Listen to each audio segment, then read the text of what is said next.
दोस्तों, आम बजट की तैयारी चल रही है और आगामी 1 फरवरी 2025 को केंद्रीय वित्त मंत्री सीतारमण जी इसे संसद में पेश करने वाली हैं। तो दोस्तों, बजट से पहले ही मोदी सरकार ने केंद्रीय कर्मचारियों के लिए एक तोहफा दे दिया है, जिसके तहत 1 अप्रैल 2025 से लागू हो सकता है यूपीएस यानी यूनिफाइड पेंशन स्कीम।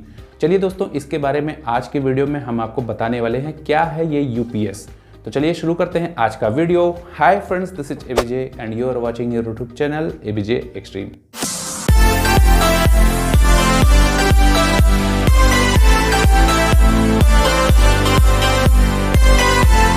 दोस्तों, यूपीएस की घोषणा केंद्र सरकार ने बीते साल 2024 में ही कर दी थी। इस दौरान ओल्ड पेंशन स्कीम और नेशनल पेंशन स्कीम के बीच समायोजन को बनाते हुए यूपीएस को लॉन्च किया गया। दोस्तों, केंद्र सरकार के कर्मचारियों के रिटायरमेंट के बाद ये पेंशन दी जाएगी। ये पेंशन उनकी आर्थिक सुरक्षा को ही सुनिश्चित करते हुए उनके लिए मदद देगी। दोस्तों, यूपीएस को बताने से पहले सबसे पहले मैं आपको बता देता हूँ कि ओपीएस क्या होता है, यानी ओल्ड पेंशन स्कीम। इसमें क्या होता है दोस्तों, ओपीएस के तहत रिटायरमेंट के समय अंतिम वेतन का 50% पेंशन के रूप में दिया जाता था। इसमें कोई भी योगदान नहीं करना पड़ता था और ये एक स्थिर पेंशन योजना थी। फिलहाल ओपीएस को 2004 में ही समाप्त कर दिया गया, जिसके तहत उसके बाद एनपीएस लागू किया गया 2005 में। दोस्तों, अब बात कर लेते हैं नेशनल पेंशन स्कीम यानी एनपीएस। इसमें कर्मचारियों को अपने वेतन का 10% योगदान करना होता है, क्योंकि एनपीएस पूरी तरीके से शेयर मार्केट पर जुड़ा होता है। लेकिन इसमें कोई भी गारंटी पेंशन नहीं होती। रिटायरमेंट पर कर्मचारी अपनी जमा राशि का 60% हिस्सा एकमुश्त निकाल सकते हैं, जबकि यूपीएस के तहत रिटायरमेंट के समय कर्मचारी को अंतिम 12 महीने की जो भी बेसिक सैलरी है उसका 50% कर्मचारी को दे दिया जाएगा। पर इसके लिए कर्मचारी को कम से कम 25 साल की सेवा पूरी करनी ही होगी। इस योजना में कर्मचारियों को अपने बेसिक वेतन और महंगाई जो भत्ता है उसका 10% योगदान करना होगा, जबकि सरकार 18.5% का योगदान करेगी। इसके अलावा जो पेंशन पाने वाला है, अगर उसकी मृत्यु हो जाती है तो उनके पति या पत्नी जो भी हो को पेंशन का 60% हिस्सा दे दिया जाएगा।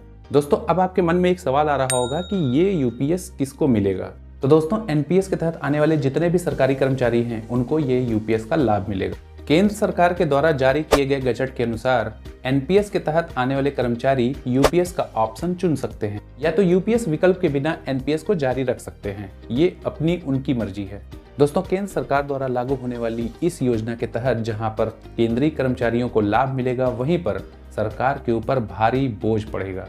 न्यू पेंशन स्कीम यानी एनपीएस के तहत जितने भी कर्मचारी हैं उनको अपनी बेसिक सैलरी का 10% कंट्रीब्यूट करना पड़ता है। इसमें सरकारी कंट्रीब्यूशन 14% यानी 14% होता है, जबकि यूपीएस लागू होने के बाद सरकार का कंट्रीब्यूशन बेसिक सैलरी का 18.5% होगा। अगर इस हिसाब से देखा जाए तो सरकार पर पहले साल पड़ने वाला बोझ 6,250 करोड़ रुपए होगा। दोस्तों, यूपीएस के तहत कर्मचारियों को मिलने वाले जो लाभ हैं उनको एक एक करके आप सुनिए। पहला तो अंतिम वेतन का 50% पेंशन के रूप में उन्हें दिया जाएगा। समय समय पर महंगाई के भत्ते में बढ़ोतरी जो रहेगी वो भी उनको उनके साथ ही मिलेगा। परिवार को जो पेंशन है वो 60% पारिवारिक पेंशन के रूप में दिया जाएगा। दोस्तों, रिटायरमेंट के बाद आपको एक मुश्त भुगतान भी दिया जाएगा। दोस्तों, 10 साल की सर्विस अगर आपने की है तो न्यूनतम आपको 10,000 रुपए प्रति माह पेंशन के रूप में दिया जाएगा। दोस्तों, जहां सरकार ये दावा करती है कि ये पेंशन स्कीम सभी के लिए काफी अच्छा होने वाला है, वहीं पेंशनर संगठन इसका विरोध कर रहे हैं। उनका कहना है कि जो संगठन की ओर से डिमांड किया गया था उन पर नोटिफिकेशन पर बदलाव नहीं किया गया है। तो दोस्तों, सरकार की ये स्कीम आपको कैसी लगी कमेंट में करके जरूर बताइएगा। आज के लिए बस इतना ही। आगे हमारे वीडियो के लिए थोड़ा सा करिए इंतजार। तब तक के लिए नमस्कार।